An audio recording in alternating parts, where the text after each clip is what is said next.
Hello everyone and welcome back to the channel. एक छोटे से इंटरवल के बाद हम लोग दोबारा से वापस से अपने इस चैनल पे that is the commerce venture. और आज के इस वीडियो में हम लोग बात करने वाले हैं क्लास 9 का chapter that is the partnership. Clear है? तो आइए स्टार्ट करते हैं। और ये इस चैप्टर की पार्ट 1 वीडियो है और बहुत सारी वीडियोस आती रहती हैं, तो प्लीज अगर आप लोगों ने पहले की क्लास 9 तो क्लास 10 की अगर आप वीडियो कुछ भी आपने मिस कर दिया है तो सीधे प्रोफाइल में जाकर के आप उसको चेक कर सकते हैं। क्लियर है? तो आइए सीधे बढ़ते हैं टॉपिक की तरफ कि एक्चुअली में what does this partnership stands for. Partnership क्या होता है? मोटा मोटा हिसाब ये समझिए कि पार्टनरशिप जो होती है, एक कंपनी होती है हमारे पास और उस कंपनी में जितने भी हमारे पास पिलर्स होते हैं वो पिलर कहलाते हैं हमारे पार्टनर्स। क्लियर है? जैसे कि अगर हम ये समझ लेते हैं हमारे पास एक कोई कंपनी है, क्या है हमारे पास? कंपनी। बहुत बढ़िया, ठीक है। अब इस कंपनी को हम कितने पिलर्स पे स्टैंड करेंगे? इसका मतलब ये होता है कि अगर हम इस कंपनी को 2 पिलर्स पे स्टैंड करेंगे तो हमारे इस कंपनी के 2 पार्टनर्स हो गए।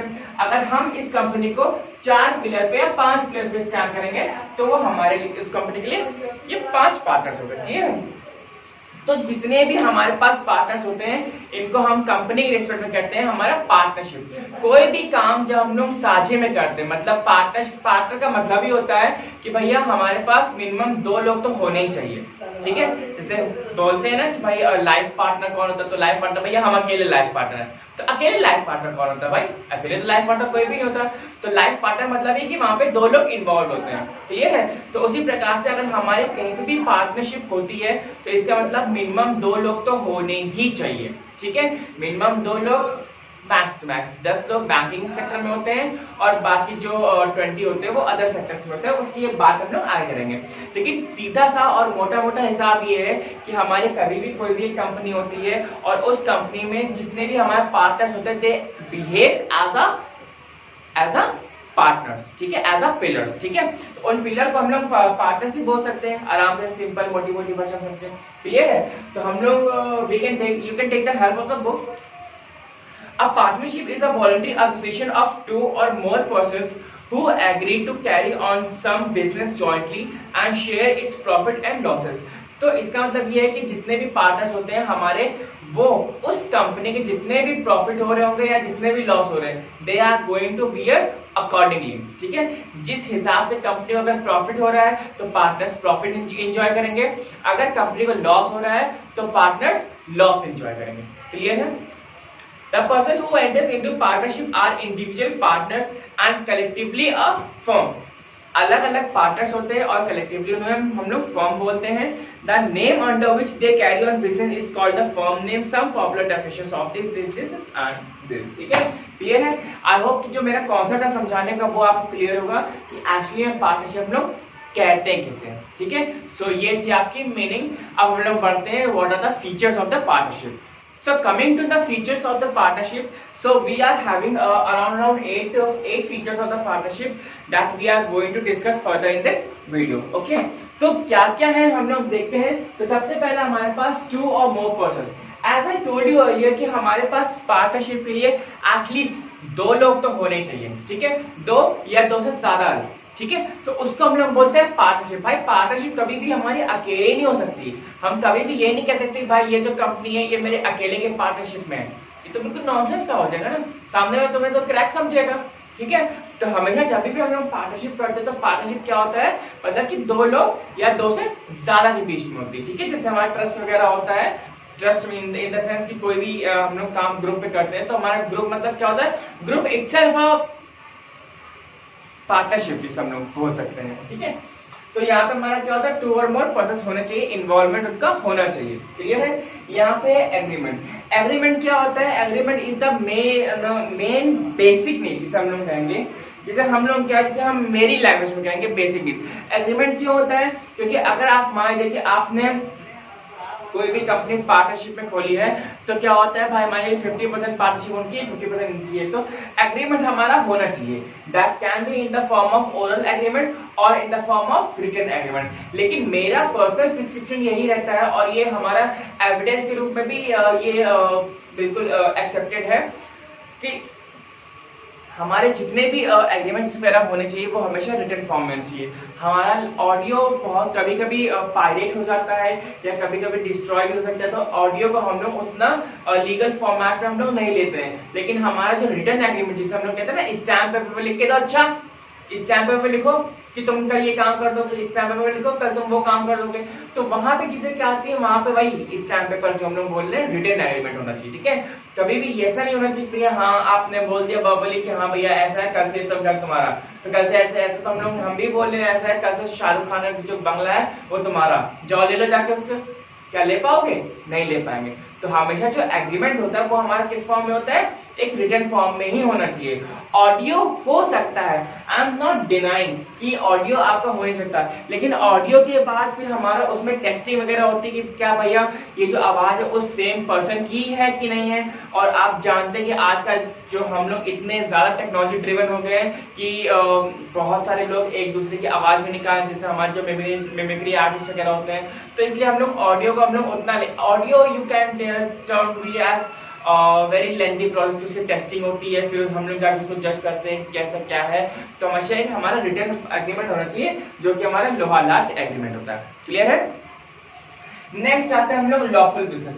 लॉफुल बिजनेस का मतलब क्या होता है कि भाई अगर कोई भी हम लोग काम कर रहे हैं तो वो सरकार की नजर में हमारा बहुत ही पक्का होना चाहिए और लीगल होना चाहिए।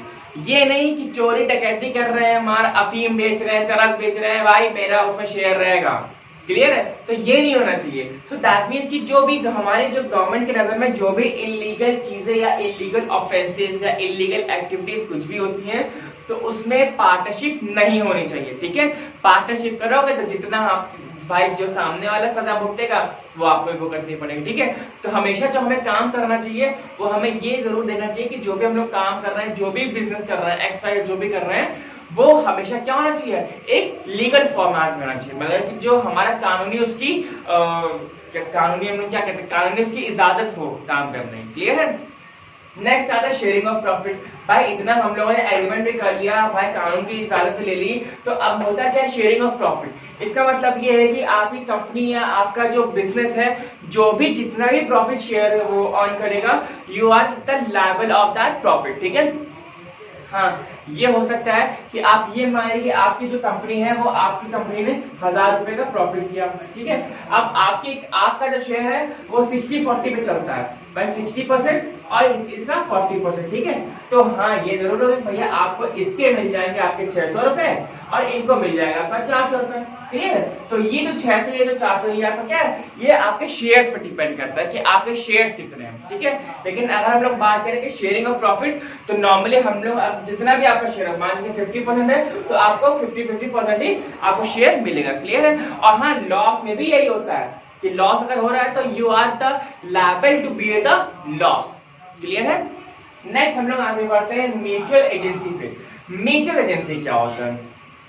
सी देखिए, म्यूचुअल एजेंसी का मतलब ये होता है कि अगर हम लोग कोई भी काम करते हैं तो आपका जो ट्रस्ट, आपका जो कॉन्फिडेंस है वो एक दूसरे में होना चाहिए। ठीक है, अगर मान लीजिए कि हम लोग 10 मेंबर्स हैं या 10 हम उस कंपनी के पार्टनर हैं, तो हमारा एक ट्रस्ट होना चाहिए, हमारा एक कॉन्फिडेंस होना चाहिए कि हाँ अगर ये बंदा काम करेगा या कोई भी अगर डिसीजन लेगा तो वो अच्छा ही लेगा, उस कंपनी के हित में लेगा।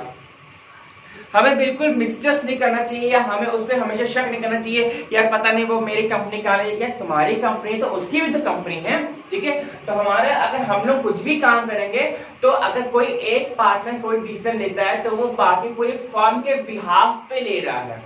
ठीक है, वो सारे पार्टनर्स के बिहाफ में ले रहा है। तो हम लोग जैसे मान लीजिए एक कंपनी में 10 पार्टनर है तो उस 10 पार्टनर भी एक लीडर होगा जिसके मान लीजिए जिसके अकेले के 20% शेयर्स होंगे। ठीक है, तो उस 20% शेयर के हिसाब से तो अगर आपका जो डिसीजन वो ले रहा है तो उसके डिसीजन से अगर कंपनी लॉस करती है तो लॉस सबका होगा, लेकिन अगर उसके ही डिसीजन से कंपनी प्रॉफिट जनरेट करेगी तो वो प्रॉफिट भी कैसा होगा? वो सबका इक्वली डिवाइड होगा। ठीक है, और as a share demands. Clear है? यहाँ पे आते हैं utmost good faith. Utmost good faith का मतलब क्या होना चाहिए? भाई हमें भाई ट्रस्ट होना चाहिए, ट्रस्ट इश्यूज नहीं होने चाहिए। अगर कोई भी काम हो रहा है तो हमें वहां पे क्या करना चाहिए?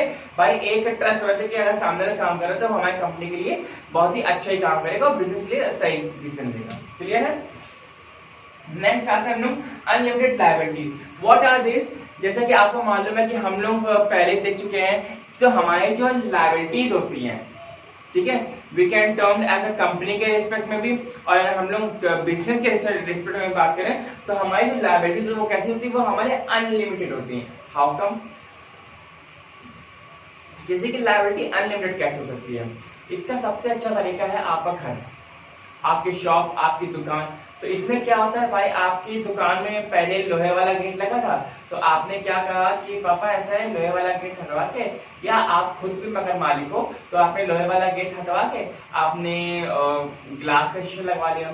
फिर आपको समझ में आया कि नहीं, ग्लास का शीशा अच्छा था लेकिन उसे हाथ से खोलना पड़ता है, तो आपने क्या किया, अब उसके ग्लास में जो ऑटोमेटिक डोर्स लगवा लिए। फिर आपने अपने शोरूम के अंदर की लाइटनिंग चेंज करवा दी, फिर आपने सोफा चेंज करवा दी, ठीक है।